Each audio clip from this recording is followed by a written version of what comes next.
પાણી નાખ્યા બાદ મિશ્રણમાં રહેલા ભારે ઘટકો ક્યાં બેસી ગયા છે તમે જોશો નીચે બેસી ગયા છે ને હા જે ભારે ઘટકો નીચે બેસી જાય એને શું કહેવામાં આવે છે આ પદ્ધતિને શું કહેવામાં આવે નિક્ષેપણ કહેવામાં આવે છે ત્યારબાદ હવે જે આ ઉપરનું પાણી છે બરાબર અહીં ઉપર પાણી છે એ પાણીને આપણે નિતારી લેવાનું છે આ પાણીને આપણે નિતારી લેવાનું છે બરાબર તો આપણે જે પાણી મળ્યું એને શું કહેવામાં આવે નિતારણ શું કહેવાય નિતારણ પ્રવાહીમાં રહેલા ભારે ઘટકો નીચે બેસી ગયા બાદ પાત્રમાં ઉપરના ભાગે રહેલા પ્રવાહીને આપણે બીજા પાત્રમાં લઈ લીધું છે અને જે પાણી મળ્યું એને શું કહેવામાં આવે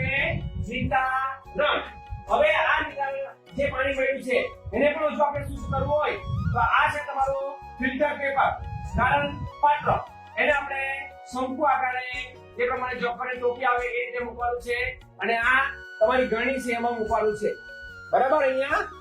ને હવે આ પાણીને આમાં રેડવાનું છે આ પાણી આમાં રેડીએ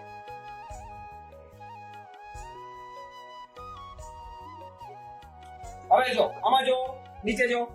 કેવું આવ્યું પાણી શુદ્ધ છે ને એકદમ ચોખ્ખું એટલે પાણી આપણા પર આવું દોડ્યું હતું તેમાંથી આ 3 પ્રક્રિયા થઈને આપણને પાણી કેવું મળ્યું